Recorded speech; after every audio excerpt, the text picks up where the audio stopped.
This is an interesting stat too, Pat, is that's 40 or 38% of everybody that entered the portal last year, they don't have a place to go.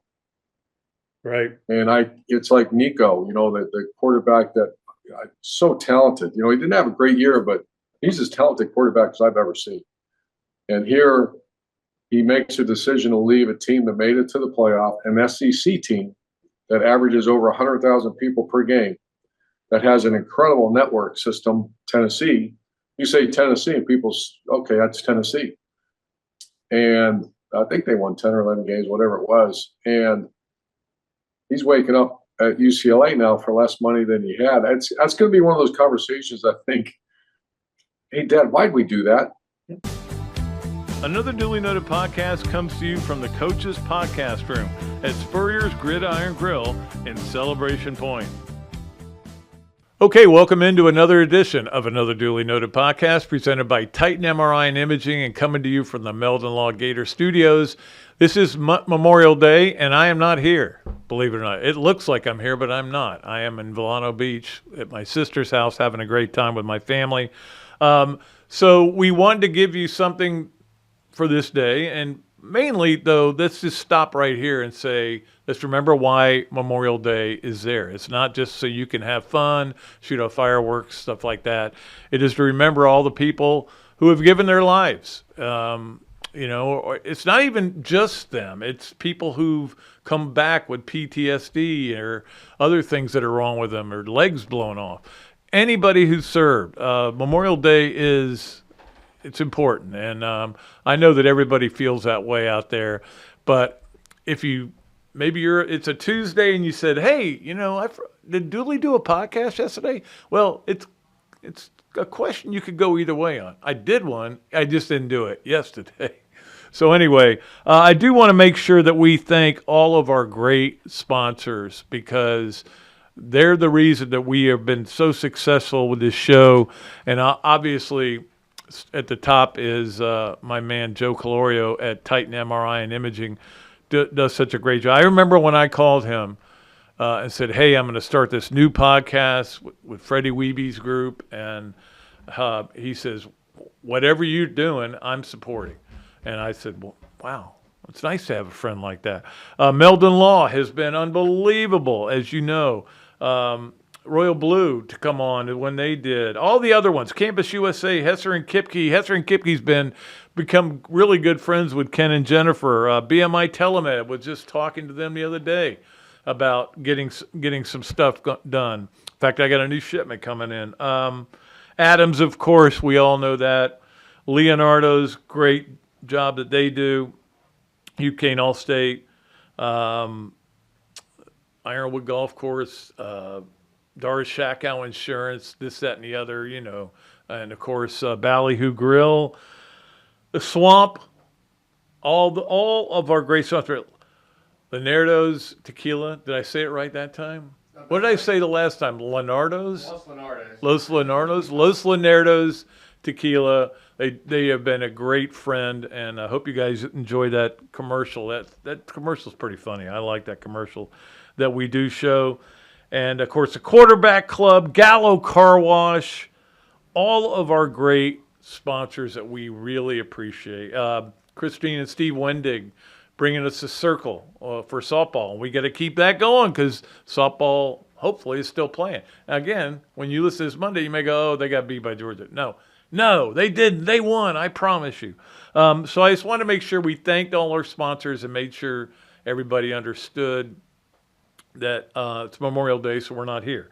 But the good thing is we taped last week a interview with Jimmy Ray Stevens, one of my good buddies and lives out in the Panhandle now.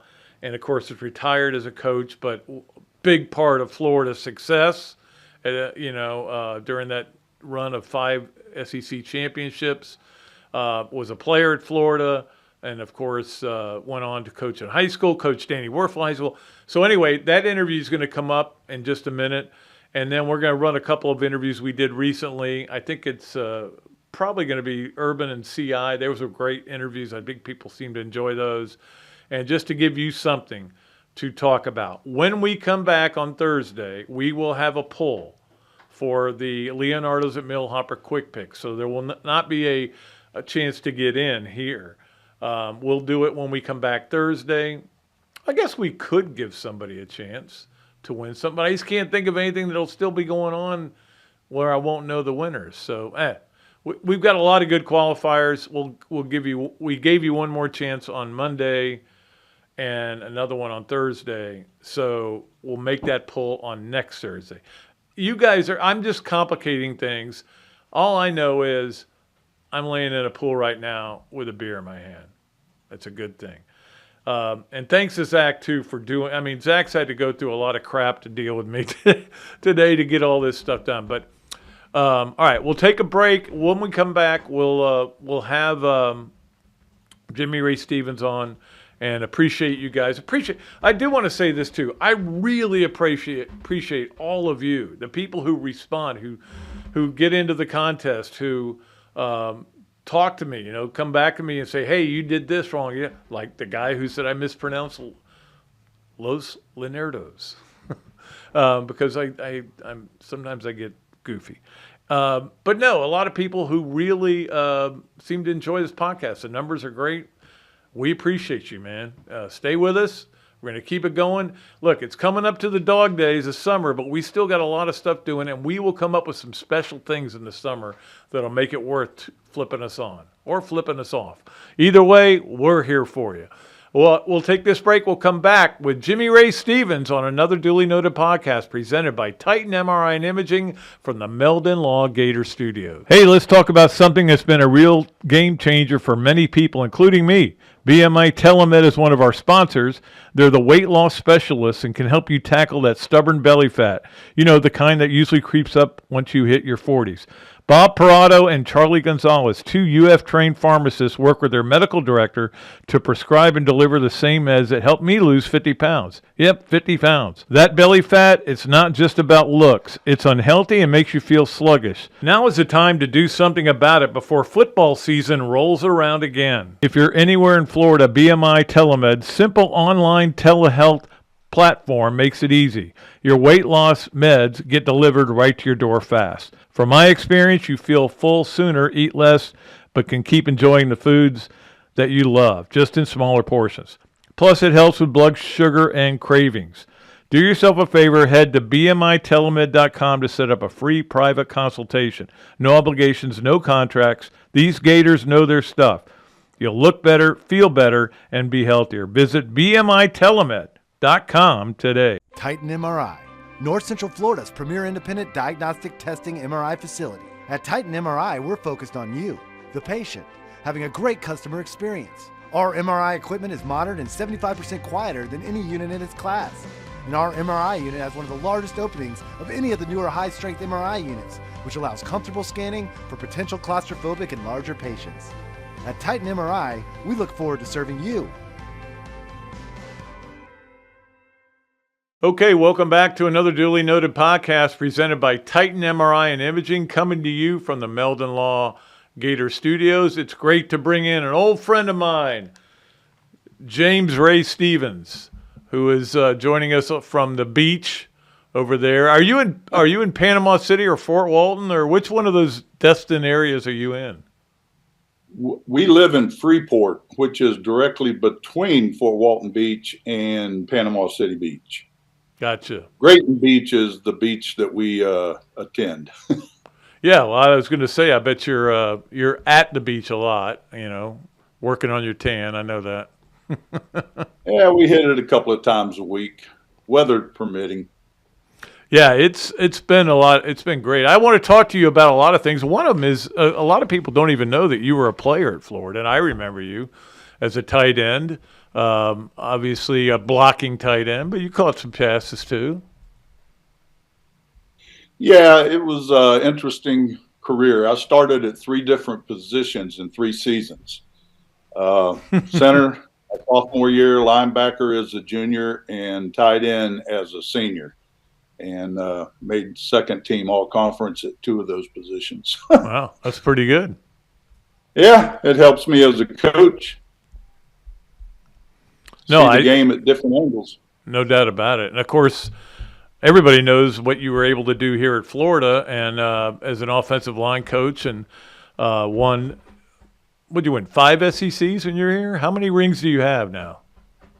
It was 5. Well, I got a bunch of rings, but it was 5 with Coach Spurrier, and then I was there in 1984 with Charlie Galen Hall when we won that first SEC championship. Weren't able to keep it because of probation and so forth, but we did get a ring. So, yeah, I've heard this from reliable sources that Florida is pushing. There are people pushing Scott Strickland and everybody to demand that we have that championship back and bring the trophy out. They've got the trophy there somewhere. It's like in a closet, it's like the Raiders of the Lost Ark. You gotta take a bag of sand and put it on there and pull it off or something. I don't know, but it's crazy.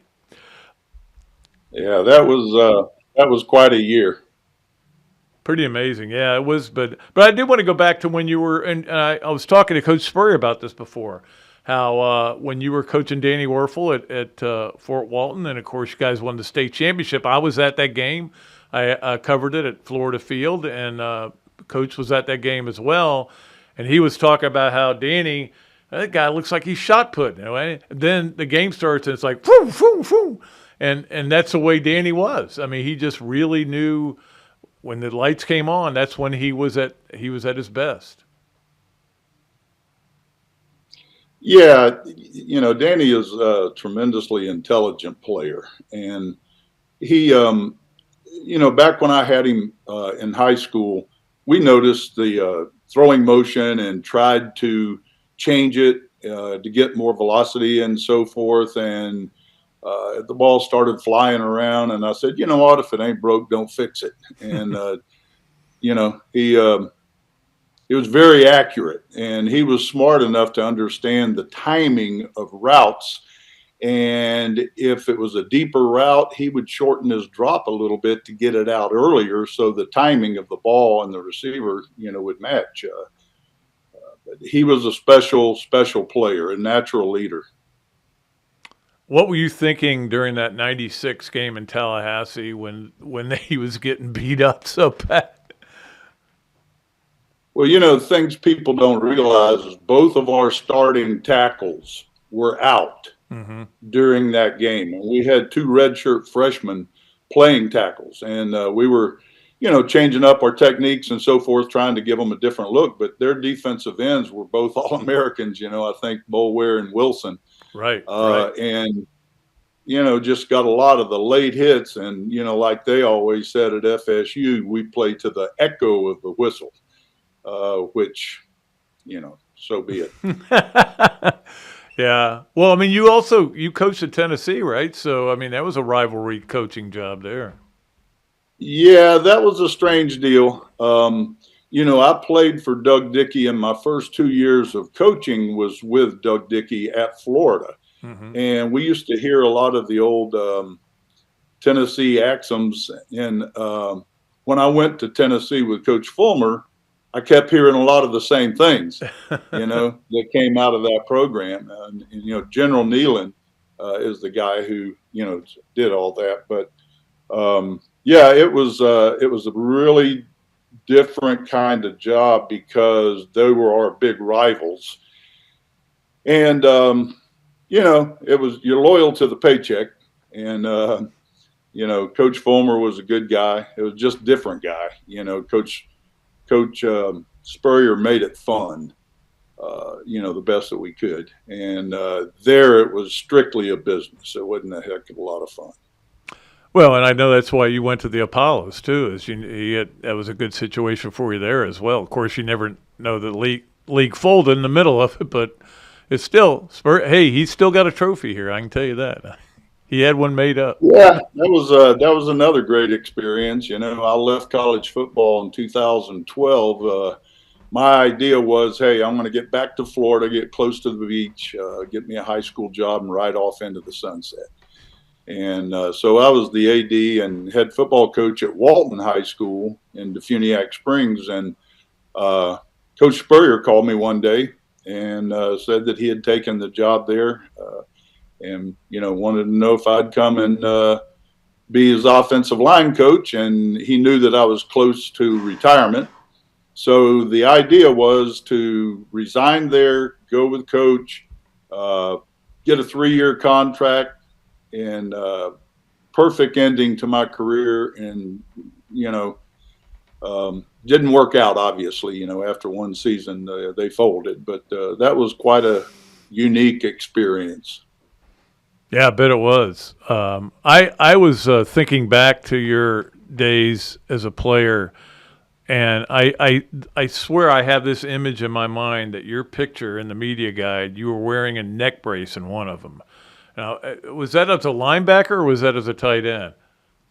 That was as a linebacker. Yeah, I never wore the neck brace as a tight end. But I remember that because when I picture that picture, that's all I can see is that neck brace. Wondering if you still have one anywhere. No. By the way, has sailed. By the way, how's your family doing? I mean, obviously Regina's been a big part of my life too. We've seen her a lot, and your son obviously was a quarterback at Buchholz. And how's everybody doing? Outstanding. Regina's Regina, and she takes care of me, so she's an angel. And Christopher, who went to Florida on scholarship as a quarterback that transferred up to North Carolina, finished his playing career there, and he's now a preacher in Raleigh. Wow. And my 2 grandkids, Abby is going to be a senior this year, which is amazing.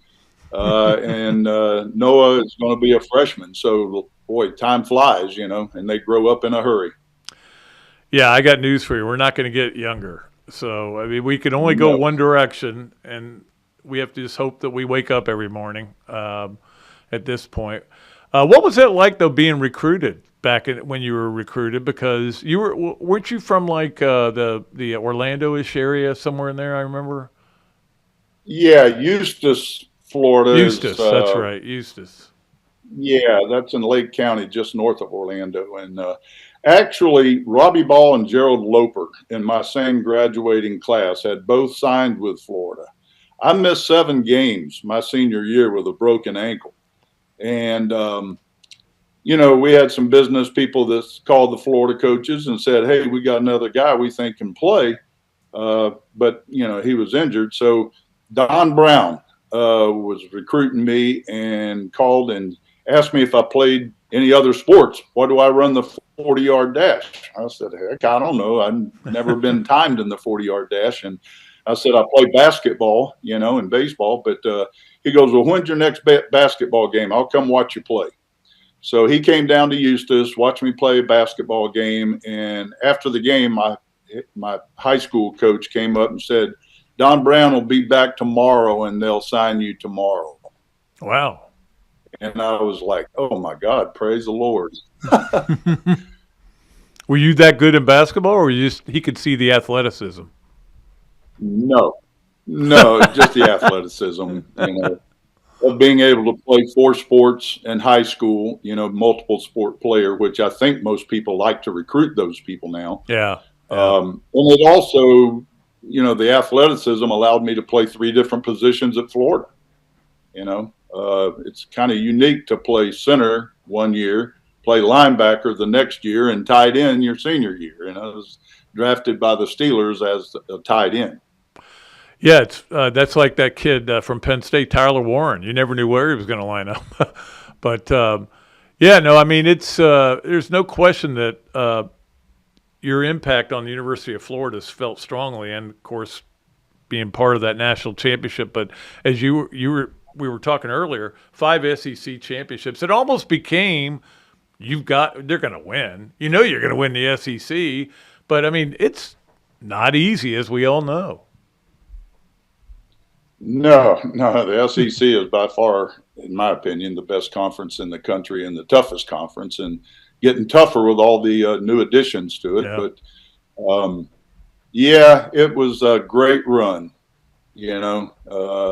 as a player and as a coach. And honestly, I thought I would retire at the University of Florida. I didn't ever see Coach Berger leaving, so that was a big surprise to everybody.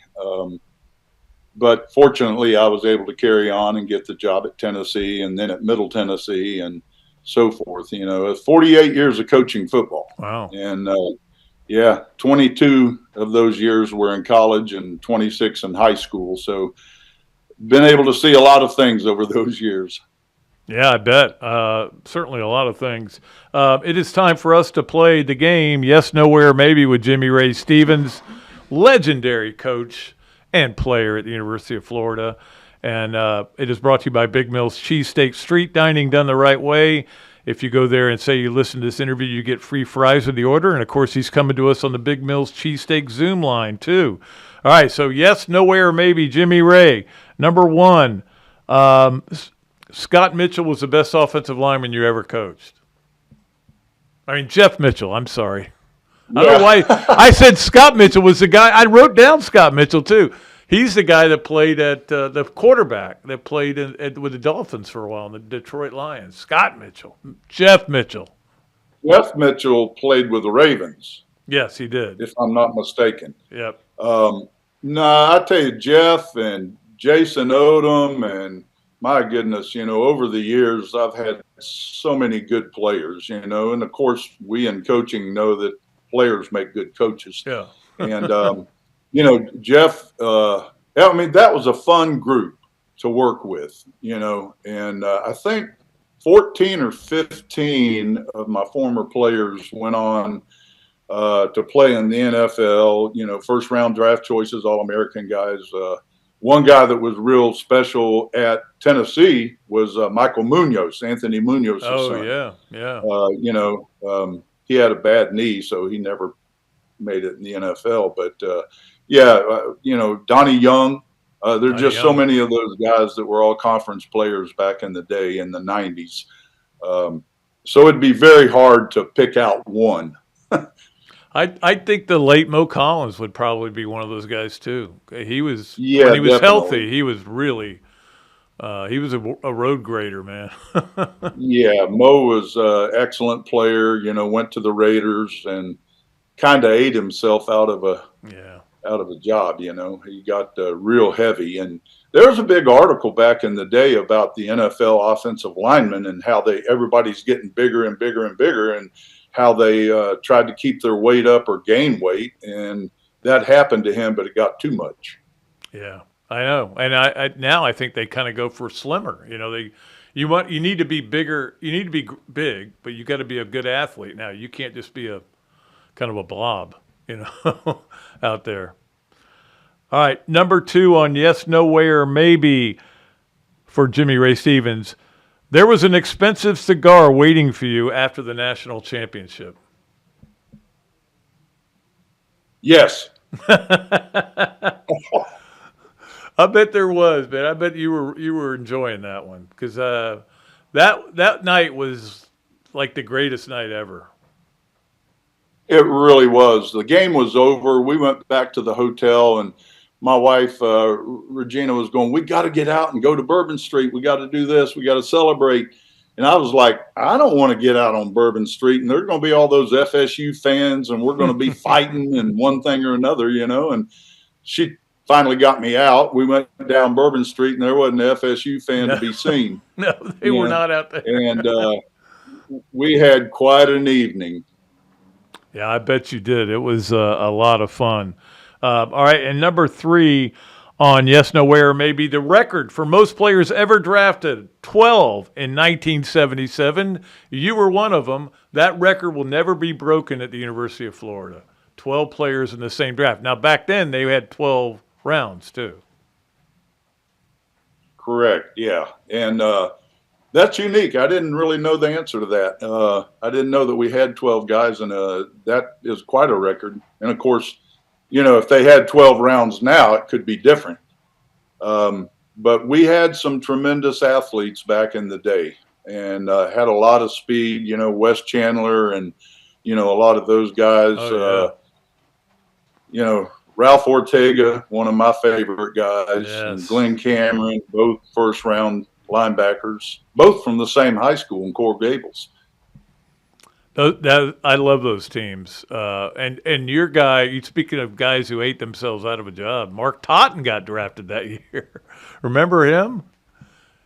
Oh, yeah. Yeah, I remember Mark quite well. And he was a wrestler, a heavyweight wrestler on our wrestling team that we had back then. And that's right. You know, he passed away as well. We have too many of our guys that have leaving us too soon.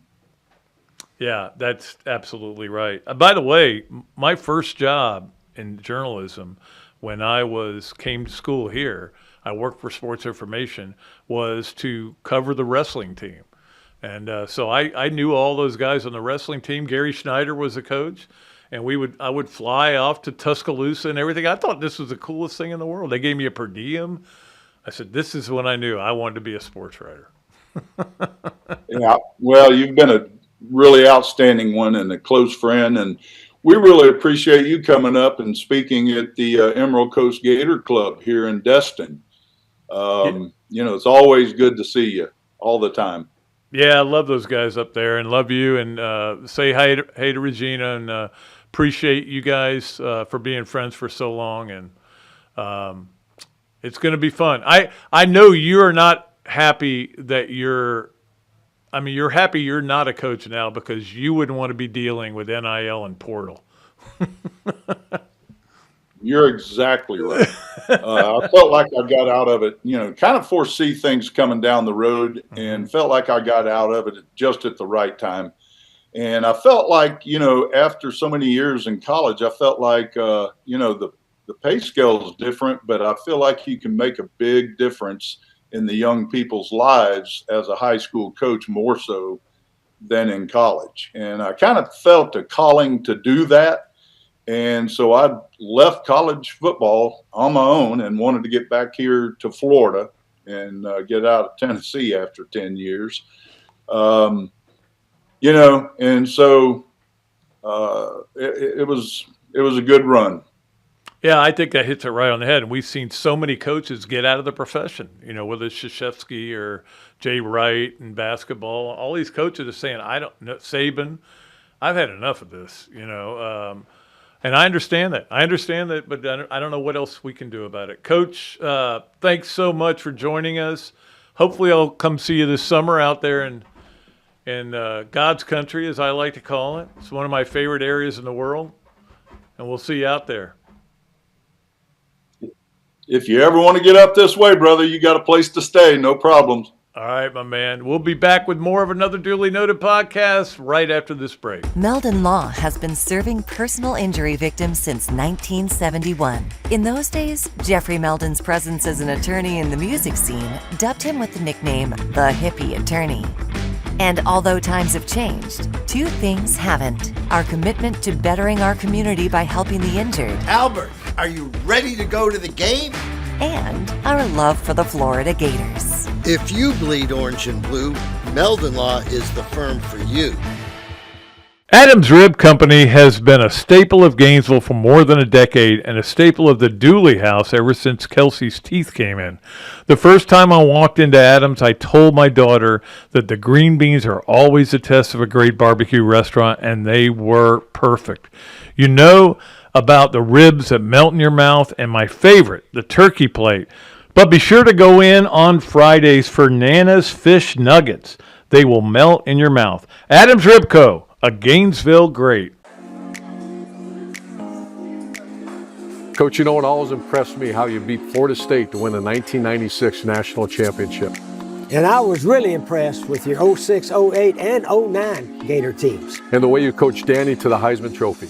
A lot like what you did with Tim Tebow. You know, you won more SEC championships than you lost home games at the Swamp. And you had plenty of super games in front of our Gator Nation. Yeah, there really is something special about the Swamp. I guess that's why we say about the Swamp, only the Gators get out alive.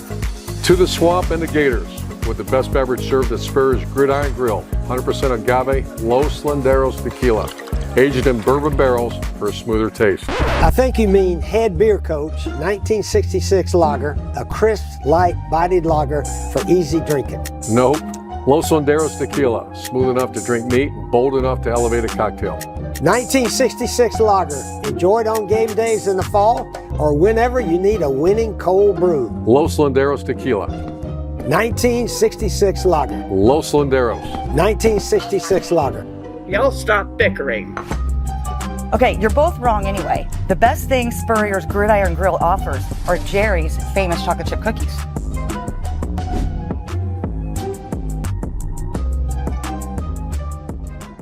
Okay, welcome back to another Dooley Noted podcast presented by Titan MRI and Imaging, coming to you from the Meldon Law Dooley Dome Gator Studios. It is always a great pleasure when we bring on our next guest, two-time national championship winner at the University of Florida, one-time championship winner at the University of Ohio State, or the Ohio State University, I know is what I'm supposed to call it.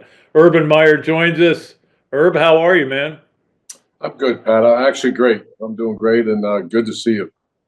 Yeah, I wanted to talk to you a little bit about you're doing a lot of podcasts now, right? Yeah, Sinclair came to me in the Super Bowl, not this year, the year before, and I had no interest. I really had no idea what a podcast was. Other than I thought it was like interviews, and they came to me and said, well, first they said, let's do a radio show, and I had no interest in that. And they said, let's do a podcast. I said, no, I'm not interested. And then they kind of explained what it was, and I could pick our host, and I picked Mark Ingram and Rob Stone they're like family members, and 45 minutes a week. Here's the terms. And I was like, what? Really? And I really enjoy it. I understand now the podcast world, and we were just talking about the newspaper world, that it's just the whole source of news or information is so different now than I ever imagined. So I really enjoy it. Well, I'm sure you're making more on your podcast than I'm making on mine, but that's okay. You have a little more credence. But yeah, that's the world. I mean, I get, and this is very dangerous, I get most of my news from Twitter, and that makes, it's not always true. That's the problem with it. I want to talk to you about the TV part of it, though. You're really killing it on there. Look, I know that. I mean, your first foray into the media was writing the foreword for my book, so that was your first foray. I will tell you that. But you're really doing well on the big show there on Fox. And I mean, is this something you can see doing for a long time? I really, to me, I reached the point in my life, probably a lot like you, that I want to do what I want to do, where I want to do it, and most importantly, who I do it with. And I can't. Fox is like, I always use the term family because I can't wait to do it. It's a lot of travel. Mm-hmm. It occupies a lot of time, but I'm also in a stage of my life with family that, it gives me a chance. I'll go somewhere and then I'll fly to see the grandkids. And so I really enjoy it. We're on site at big games, and I don't like it, Pat. I love it. And as long as they'll have me, I'll do it. Yeah, I was going to ask you what it's like for you when you are at a big game, whether it's at Ohio State or anywhere else that you're dealing with. I mean, do the butterflies start churning up again in the stomach? Sometimes the big ones, I just have flashbacks, and I'm way over the fact that that, man, I miss it because I really don't. I miss certain things about it. Of course, you miss the team. Of course, you miss the win. But I also stare at my friends that are still coaching, and I see the same look that I had on my face at times, and exhaustion, and it was 24/7 back when I was going at it. It's actually more than 24/7 if it's possible. Now you're constantly recruiting your own players, and a player can leave anytime and go to another school. An agent comes in your office after a loss and demands more money. Those are things that you just kind of. You're trying to make that compute in my brain. It just can't. I can't compute that. I can't. That doesn't make sense to me. Yeah, I mean, I've thought about how you would have dealt with NIL and the portal, and I think it would have driven you out of your mind. You'd be in a mental institution right now with padded walls and everything. Yeah, and when I say that, and you know this, it was always a players first program, and what I meant players first, academics, life after sport. Discipline, the things that you teach that they can have a long, healthy life, not, $17,000 that you're going to have to pay your agent, pay taxes, and pay this, and you're left with $4,000. And people think those are life-changing numbers. So no, I get the, I get the people that are the very few percentage of people that can, maybe have generational, where it's, you're going to kind of forego network at a university. You're going to forego, the positive experiences about, getting ready for life after sport. I understand that. That used to be called the NFL. Now it's in college. But this is an interesting stat too, Pat, is that's 40 or 38% of everybody that entered the portal last year, they don't have a place to go. Right. And it's like Nico, the quarterback that so talented. He didn't have a great year, but he's as talented quarterback as I've ever seen. And here he makes a decision to leave a team that made it to the playoff, an SEC team that averages over 100,000 people per game, that has an incredible network system, Tennessee. You say Tennessee and people, okay, that's Tennessee. And I think they won 10 or 11 games, whatever it was. And he's waking up at UCLA now for less money than he had. That's going to be one of those conversations, I think. Hey, Dad, why'd we do that? Or uncle or whoever, I don't know his family. I'm not being disrespectful to his family, but that's one of those questions you kind of scratch your head and say, now tell me again why we did that. Exactly. And that's the other thing, Urban, is we're sitting here in a world that is so weird right now. And I don't know if you could have seen this coming. I don't know that anybody could have seen it coming to the level it's come at. We all knew that the NCAA kind of dropped the ball and not getting these guys a little bit more money out of the revenue sharing type deal. And now we're sitting here with this settlement that's coming up, and it's apparently been, it's been going on for like a year, and we still don't have an answer to that. And nobody's really sure exactly what they're going to get. I do know that teams are going to be spending $20 million on their payrolls all over the country.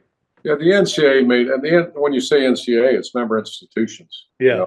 It's presidents of the NCAA is not like a separate entity. It's a group of colleges and university presidents, and I used to sit in those meetings when I was a coach about the American Football Coach Association and other meetings. And you had people, for example, you had like an assistant commissioner from a Gateway Conference or some small conference. You had the assistant track coach. You had these committees, and I would sit there and go, why? That's nothing to do with what we're dealing with. And so there were some really, really bad decisions made that really are simply anti-capitalism, anti-America. When you start telling people they can't earn money, I'm not talking about this collective stuff, because that's cheating. But I'm talking about a gymnastic that girl at LSU has every right to earn as much money. It's America. And people should know that. I wish I would have been, I was too busy coaching to even think about it. But back then, if when someone gives you a jersey and you want to sell that jersey, that's your jersey.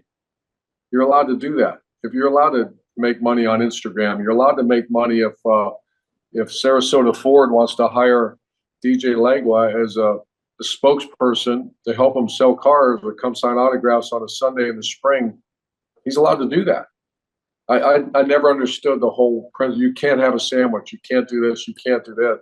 And as a result, they're in hell's fire now. I mean, that era's left the balloon. It's over. I hear people say, "Will it ever come back?" There's no chance that it comes back, and I don't think people want it back. But in another conversation, I know I'm talking too much here, but that's okay.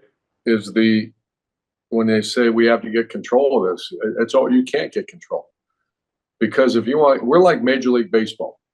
Major League Baseball, you have the Los Angeles Dodgers and New York Yankees have so much more money than every other organization. Their left side of the infield makes more than I saw, like almost half the teams in Major League Baseball, because they're small market.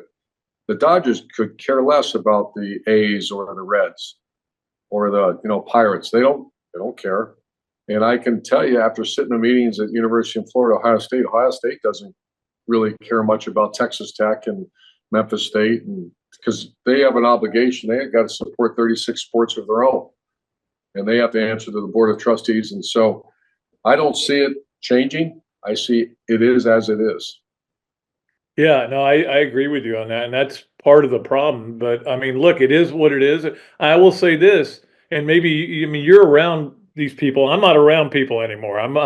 I stay at home because being retired from the newspaper, so I don't travel. And that's one thing I do miss is being at like the NCAA tournament. I don't miss getting to the NCAA tournament, and I certainly don't miss deadlines. But one thing I don't have is a lot of fan interaction other than on the radio, and I'm wondering if you've gotten anywhere. People still seem like they love college football. It hasn't really deterred many people from not watching the game. They're still putting up incredible numbers and attendance numbers. Attendance numbers and television revenue is off the charts. So the product on the field, Pat, that's one thing. This transfer portal. When we were at Florida, we won those 2 titles. When you left spring practice and you had a problem with your left guard or your will linebacker, that problem didn't go away. You had to work all summer to fix it or maybe move a guy in your team. But now you just hit the free agency button and you go get that guy. Ohio State did that last year. They got Caleb Downs and some other ridiculous players so the strength of the teams, the product on the field, I think the coaching is spectacular right now. There's some really, when we brought the spread offense to the SEC, it was pretty generic league back then. There wasn't a lot of creativity.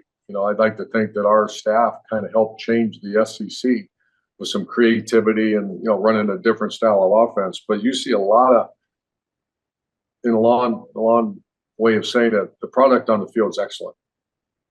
Yeah, no, I don't think there's any question. Guys are still just getting bigger and stronger and faster and more athletic. There's no doubt about that. I want to ask you, I just realized this. What a great year you've already had. Ohio State won the football championship and Florida won the basketball championship. So, I mean, you can't do any better than that, right? Yeah, I just was with Ryan Day yesterday in Columbus, Ohio, and I was with Todd Bolton. I've never met him before at the Dick Vitale event here in Sarasota. We spent a lot, him and his wife, who's a volleyball player, and we're a volleyball family. We spent a lot of time together. My man is a young-looking dude. But the energy of that team and the strategy they had to start fouling, I watched, obviously, I'm a Gator fan, so I'm sitting watching that game, and at times I'm like standing up, oh, wow, what are they doing? They're down by 11. But it was, it brought back great memories when I got the phone call from Billy Donovan inviting me to come up to Indianapolis to watch the UCLA game. And then I got the text message with, a minute left in the game from his operations guy. Coach Donovan would like to have you in the locker room. And I almost melted. That changed my perspective to watch Joe Kim Noah and Al Horford and the group come in that locker room after they won the title. That forever drove me to push our team to try to do that. Yeah, that was the cool thing is when they got back from that championship. No, football got back from the championship, and they said, now it's your turn now again, basketball. And then basketball won it again. So it was a wild time around here. Titletown. And that's the thing. We say we're back to being Titletown now with that basketball championship. Well, I think Coach Napier and the Gators, they were done.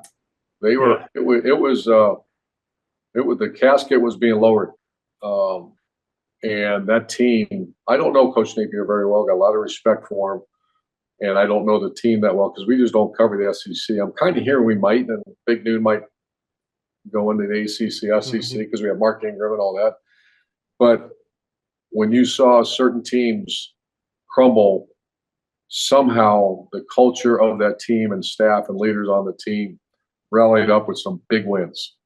And big wins reminded me of 05 a little bit when we finished that season with some momentum into the offseason. You got your quarterback back, who's a hell of a player.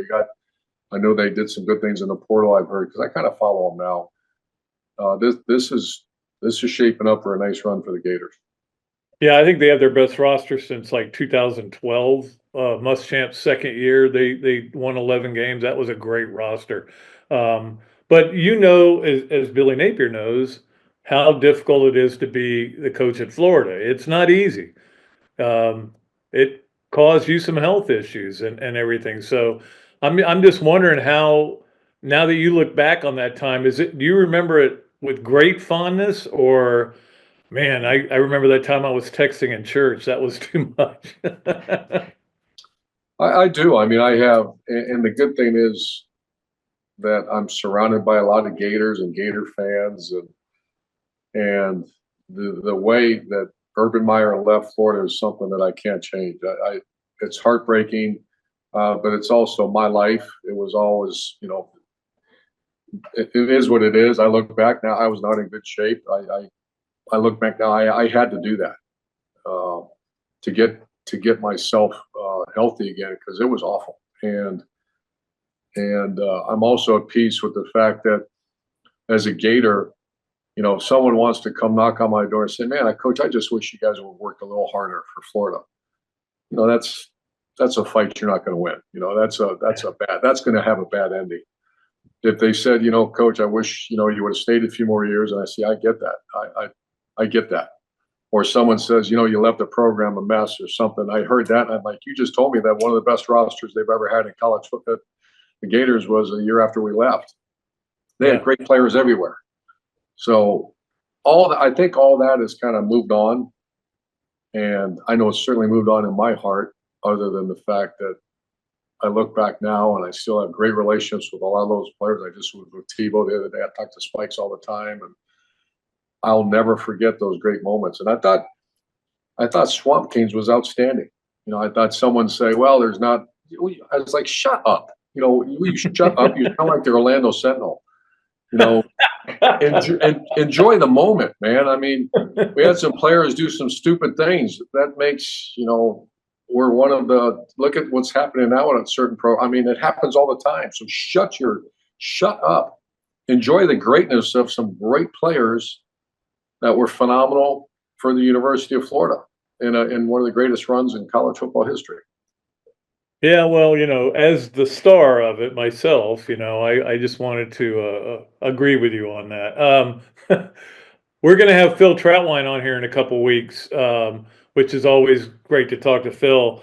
And also this week or last week, Marquise Pouncey goes into the Hall of Fame, the UF Hall of Fame.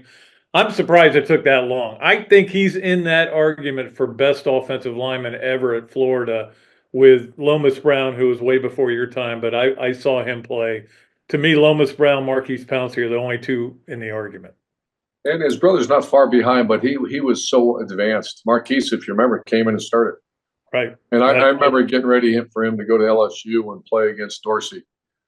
And I mean, the kid was fantastic. I love Marquise. I still stay in touch with him, and I've coached some Remington winners, some Outland Trophy winners, and he's as good an offensive lineman as I've ever been around. Who's the most underrated player you ever had at Florida? I was thinking Ryan Stamper, but I think Louis Murphy. Oh yeah, that's a good one. I'm a Louis Murphy fan. I mean, you think about the biggest games he had were in the biggest, the Florida State game down there when he caught that wheel route, and then one of his greatest games of all time was that Bama 08 in the SEC championship. He was dominant, and and Georgia in the cocktail party when he caught the he did a great release on that corner. But you think, and he was an inspiring guy. He was Louis Murphy to me. I'm sitting there going through him in my mind, but Louis Murphy to me could be one of the most underrated I ever coached. Yeah, we've had Louis on the podcast before. He's a great dude, man. I remember when he came down here, and he was just up here. He was just a great athlete that found ways to get things done. All right, it's time for us to play Yes, No, Where, Maybe with Urban Meyer. Of course, we do this every show. It is brought to you by Big Mill's Cheesesteak, street dining done the right way. If you go in there and say you listen to this podcast, you get free French fries with your order. All right, number one, yes, no, where, maybe, Coach. You and Mike Norvell are going for the three-peat next year, and you think you can get it. Yes, no doubt. How did you guys get matched up at this? Is the the Peach Bowl challenge there. Well, how did you guys get matched up in the first Yeah, place? it's like the odd couple. I mean, I never said the word Florida State back in the day. I think we called him the school out west, and he is a great guy. We've become very good friends. You know, I got him. My first was after an undefeated season, and I didn't know him very well. I didn't really know him at all. His wife and Shelly we had a ball. We won the darn thing on 4 overtime holes, and then obviously this year they had a rugged season, and he's full gray now. He got beat up pretty good, and we had good conversations. But he played last year. He didn't play very good. This year I had some bad holes, and he was fantastic. So absolutely, we're going three-peat. Yeah. Well, yeah, I know Coach Spurrier finished third, so you knocked him off. So, although he's not quite the same player he was when he used to beat me all the time. I'll tell you, the ultimate competitor, Steve Spurrier. Because on our golf cart, we could see who's coming up, and just I know him. Obviously, we're great friends and admire the guy, but I kept putting up of the whole screen. I kept saying that guy cannot beat us. That's great competition among the Gator on Gator crime there. All right, number 2 on yes, no way, or maybe the new Pope should have gone with the name Urban. Wow. The history of the last Pope Urban wasn't very good for the Catholic Church. That's true. So Urban the 6th, I believe it was, or 8th or 6th, I can't remember, but I like where we're at. But then again, your parents named you after him, so. Oh yeah. All right, number 3, because you were drafted and played in the Atlanta Braves farm system, you're still a Braves fan. Of course. Yep. We'll always be a Braves fan. Well, that's good to know because I'm a huge Braves fan. I mean, I can show you damaged stuff in my house from the Braves losing games. So I'm still a big Red Machine fan, but oh yeah, a Reds fan. I mean, a Braves fan. Yeah, well, that's good to know. Good to know, Coach. It's always great talking to you, and look forward to seeing you on the big show, man. We love watching that. I mean, it's great because I like to watch what's going on in other conferences, because we get, and you know how it is, we get just so tunnel vision on the SEC here. Well, you know what the SEC's done? It's raised the level, and I know you got to go and I got to go, but the Big Ten has passed the SEC. Yeah. At the upper part. And that if you'd have told me that 10 years ago, so there's no it's not even close, because it's not. When I first got to the Big Ten, even Shelley said, "What in the world? This is a slow man's game up here." And I'd like to think that the Buckeyes really changed that, and then everyone else started, investing in their schools and started recruiting the best player, not just the footprint. And as a result, the Wolverine team 2 years ago was one of the best teams I've seen. The Buckeye team this year is one of the best I've ever seen. You've seen Penn State, and some of these teams have great success. So I'm anxious to see the SEC fight back for that, because next year's another year. And the one thing, and I'll close with this: the SEC. Who was I talking to yesterday? That the SEC Big Ten fight, the top, I believe, well, obviously the last 2 years goes to the Big Ten, but still that middle to bottom, it's the SEC by far. Yeah. You got 8 teams, 9 teams in the SEC that think they can go win a national title. Nowhere other conference has ever had that. Big Ten has Stanford and Northwestern. That's the difference. No, Stanford's ACC.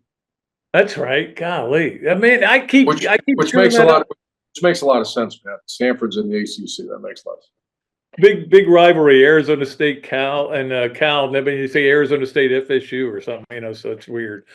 Coach, appreciate you. We'll be back with more of another Dooley Noted podcast presented by Titan MRI and Imaging from the Meldon Law Gator Studios right after this break. Great food, great atmosphere, a diverse menu, everything made from scratch, plenty of space, and locally owned. These are all the characteristics of a great restaurant, and you can find each and every one of them right here in Gainesville at Ballyhoo Grill. Ballyhoo Grill prepares all of their food fresh every day, from their salad dressing to their award-winning soups. Bring your family and enjoy dinner under the Tim Tebow Tiki Hut while listening to live music. Or if you're running low on time to eat out, they also deliver through Uber Eats, Bite Squad, and Postmates. a Gainesville staple that's been open for over 30 years. Check out Ballyhoo Grill on Facebook or at ballyhoogrill.com. Here are just a few reasons why doing business with the Royal Blue puts you at the helm of your boating lifestyle. 1, the longer we have your listing, the lower percentage commissions you will pay.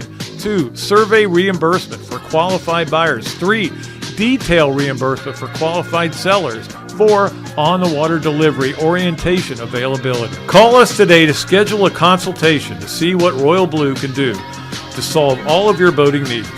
Call Randy at 850-974-1294.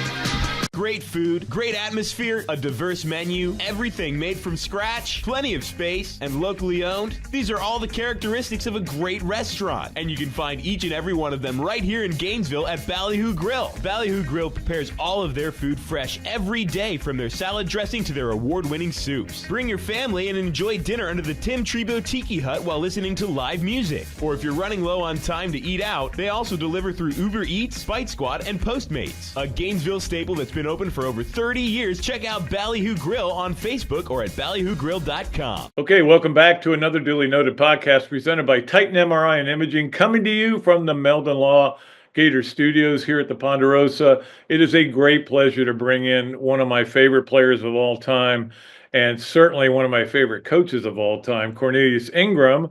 And I mean, let's see, you're coaching women's basketball, boys football, bottle washer. Are you cooking the meals too? Weightlifting. This was the first year I didn't do track and field. But yeah, kind of got my hands into everything. Yeah, you really do. But I mean, I think that's really cool that you've been able to do that in your home community. You know, I mean, I've told you this story before. My wife always was freaked out that you and your brother were the only students that went to school every day. And it was in the paper. There was a story in the paper. You went to every class. And I'm sure that comes from your parents, right? Yeah, absolutely. Right. They definitely didn't play that. My mom was actually worked on campus. So even if we showed up, there was no way we could skip and leave campus with other students or anything like that. But my parents definitely had everything to do with that. Yeah, they did a great job.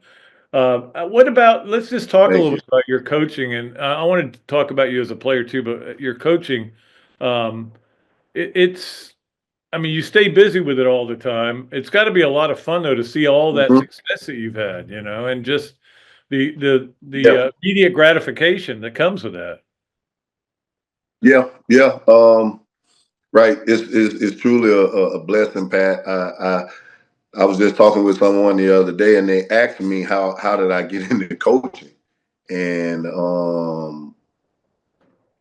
I think before I never even thought about coaching.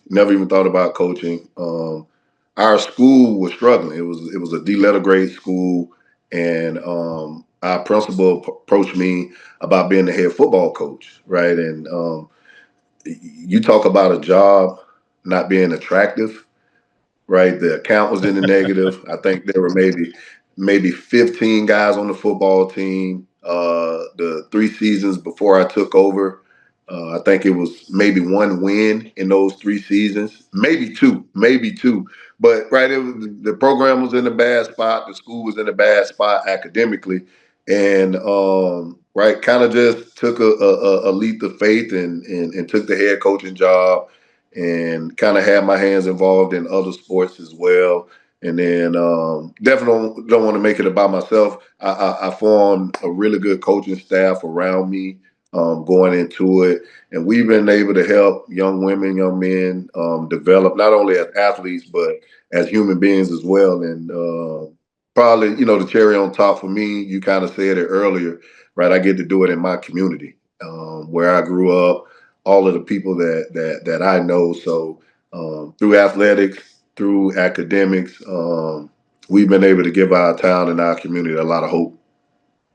Yeah, absolutely. You've done a lot of great things there, and that's certainly special. And of course, when you were deciding to go to Florida, I mean, you had to know that you could come back there. And I'm sure that, as it did with CJ, came into the decision, everybody can come watch me play. All my relatives, all my friends, people I know can come watch me play. I'm sure it was the same way with you.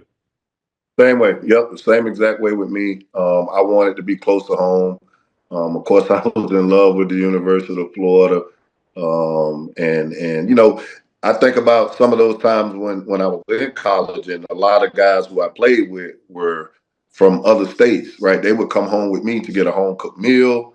They would come down to Hawthorne and play pickup basketball on Sundays.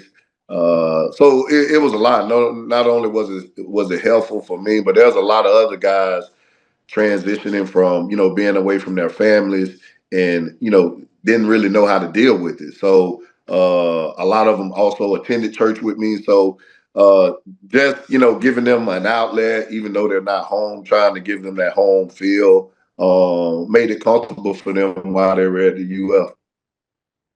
Yeah, no doubt about it. And you know, I do want to go back and talk to you about your career. And of course, when you came to Florida, you were known as a two-way player in high school. Like the biggest guy in the high school's got to play all the sports, right? You have to. Absolutely. Back in those days, you had to play every sport. Absolutely. But a lot of people don't remember that you played basketball with the SEC championship team, so you got a ring for that too, Yep. right? Yep, got a ring for that.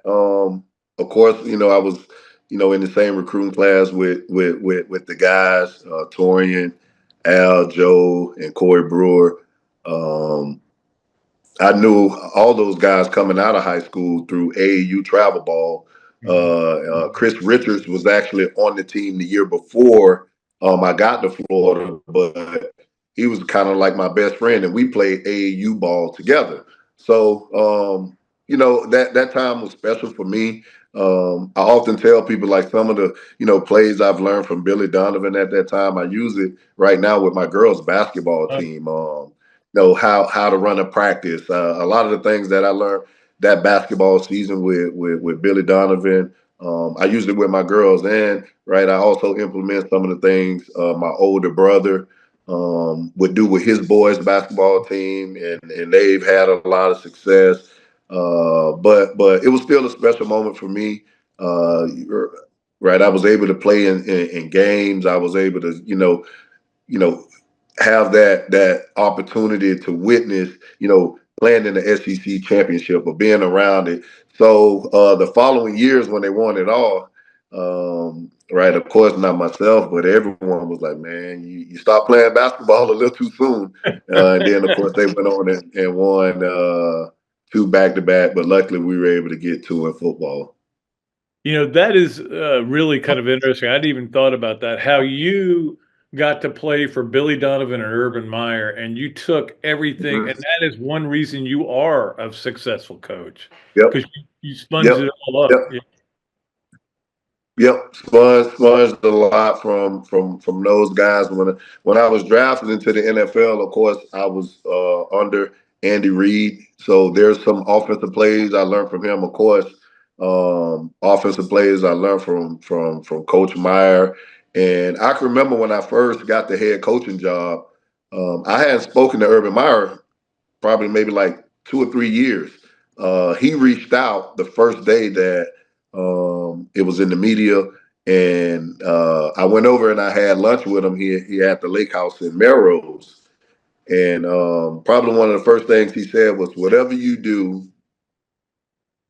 hire coaches and allow them to coach and do their job." And I use it still to this day, Pat. Of course, you know, my brother is also my offensive coordinator. We don't always agree on the same calls. Like a lot of these guys who are on my staff, they're Hawthorne alum. They probably went off to college, played ball, got their degrees. And then there's guys from the area who's also on this coaching staff.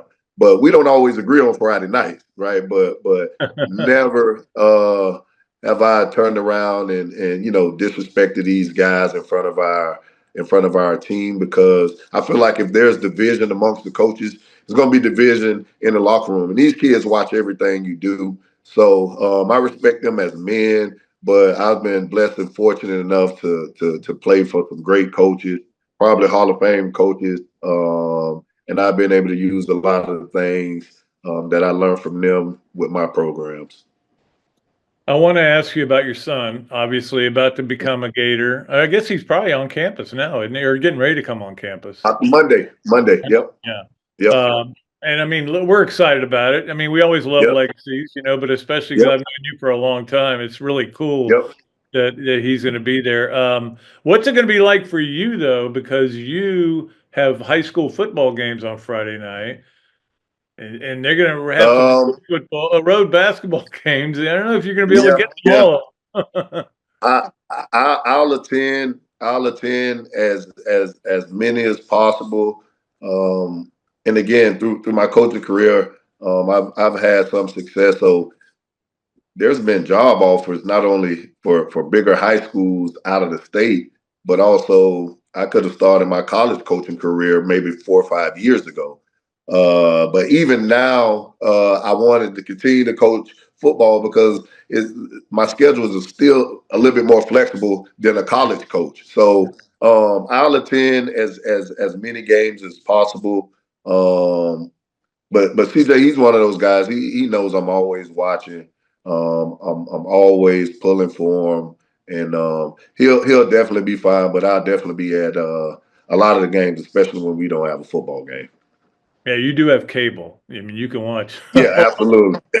All the games out there in Hawthorne. I don't know, but I think they have cable. Yeah, so it's going to be interesting to watch what he's able to do. And I mean, I know that this team's going to have a lot of pressure on it because of what happened last year, which is not fair to this. But what do you think? What is the best thing he's going to bring to this team next year? Well, I can say this, Pat. I think when he was younger,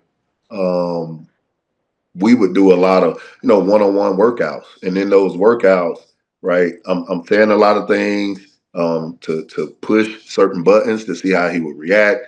I'm being physical with him in drills. He'll be ready for any moment, and I think probably the most important thing. He doesn't demand the ball, right? I think a lot of times, especially now, and I've traveled with him the past summers where we're on the road every weekend out of state with AAU basketball, and all you can see is guys taking bad shot after bad shot. Now, granted, some of these guys are highly ranked in the nation, and it's maybe 3 or 4 of them on the floor at one time. Right, so a lot of these guys are ball dominant. They want to score, but for CJ, he does so many things without scoring the basketball. He's probably, to me, and of course, a lot of people say I'm biased. I think he's probably the best two-way player in this high school class. He takes playing defense very serious. He's very smart.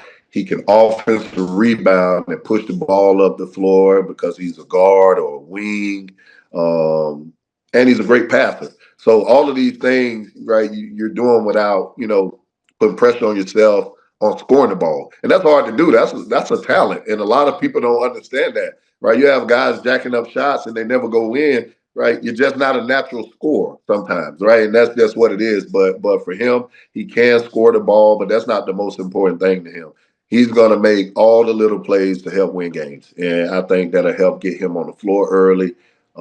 He's a locker room guy, team player, and very coachable.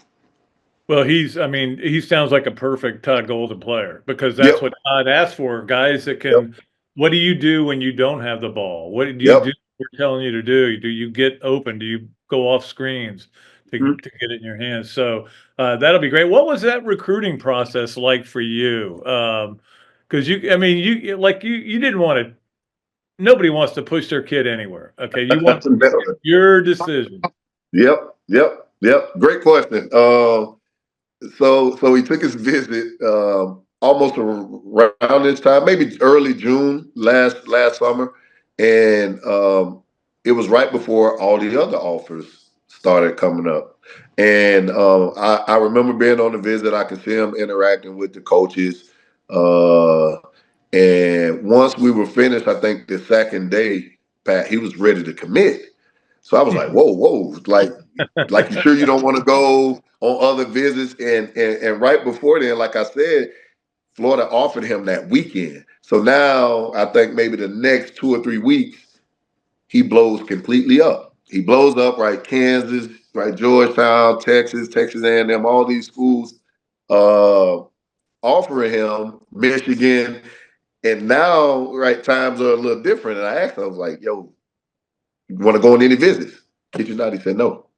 He said no. And these schools were calling, and he's a very respectful kid. He answered every phone call. He was polite to all of the coaches. But I knew he was in a tough spot, and I knew where his heart was. And not only as a player going through it, Pat, but as a coach, I see the recruitment process done the wrong way. And a lot of parents put themselves in front of the kid, and they want the kid to make decision based off their feelings or what school they like. And I wanted to make sure CJ enjoyed this process. I actually thought going on visits would be something he wanted to do, just to say, oh, I went on these visits, but of course I Eat chose lobster.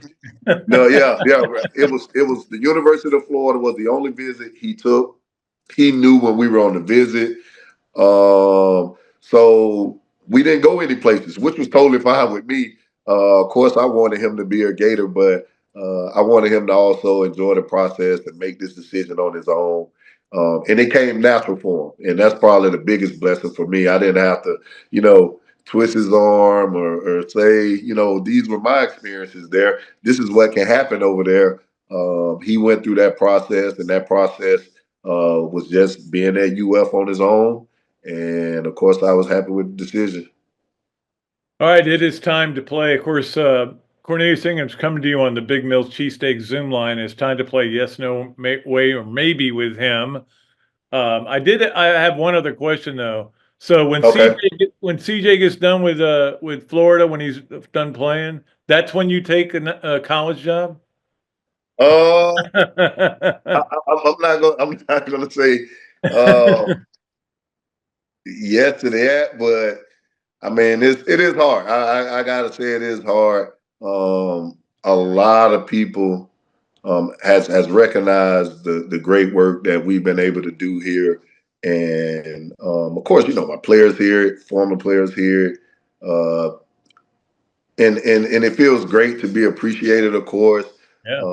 But when I feel like the right person is willing to step in and take over this job, because this place means everything to me. I can remember going through the process when people were saying that the school was too small, right? No college coaches would come through here, and to be able to prove a lot of people wrong, and then come back and help your community have a lot of success on and off the field, on and off the court.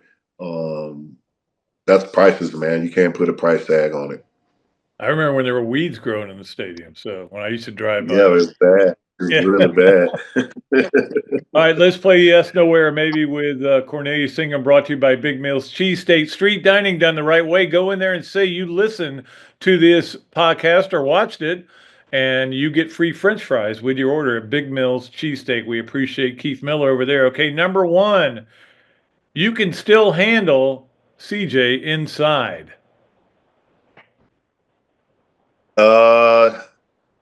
Not anymore. I tell you this. Last fall, I think he was in the gym doing basketball workouts, and we had just started football practice. So maybe it was August. It was August. So he was doing basketball workouts, and the entire team walked into the gym, and they were right behind me, and he was in here working out. And I kind of went out on the floor, and I got in the defensive stance, and the entire team went crazy. They wanted to see us go one-on-one right then. Now, of course, I wasn't in any shape or anything to play him one-on-one, but he's in great shape. There's no way I can handle CJ right now. No way. He go right by you? Yeah, he probably. Well, I'm pretty competitive. So I lift and I run some days. So I'm not in tip-top shape, but that competitiveness in me will definitely come out. I don't think he'll just go by me and have like 2 or 3 dunks in a row. Nah. Maybe a hard foul. That's right. All right, number 2 on yes, nowhere, maybe You have a lot of rings now. You look at the 2 national championship rings in football differently because obviously one of them you weren't able to play all year. I do. But the crazy thing is, I look at the high school ones that I won more. Really? And only because, right, I knew what it took to get those rings. And just like you said, remember Ryan Bossy and the Weeds on the game field, right? A lot of those championships that I've been able to win here, they were won with players who, right, someone probably walked out of their lives, or right, limited equipment, not enough jerseys for every player. So when you win in that type of fashion, Pat, it erases a lot of things. And I know the Gator Nation might be upset with this, but those high school rings almost tops those college rings for me. And of course, there's a lot of personal reasons with that, but yeah. Okay, so I'm just trying to think how many you got. 06 and 08. How many high school rings Yep. do you have? Girls, 3 for girls basketball, 2 for football. Now, our boys won the state championship 2020. I'm never on the bench with my coaching polo on, but I'm right behind the bench yelling and coaching. So my brother got me a ring 2020, and he's going to get me a ring for just winning it this past season. That's and an SEC championship ring, right? And SEC. So that's 10. Yeah, You got 10. Yeah. You got to get a little box to hold them in. Yeah, I have them. I'll send you a picture. I have a really nice case with all of them in there. Sweet. That's cool. Yeah. All right, and finally, number 1 on Yes, No, Where, Maybe with Cornelius Ingram. You prefer coaching girls to boys?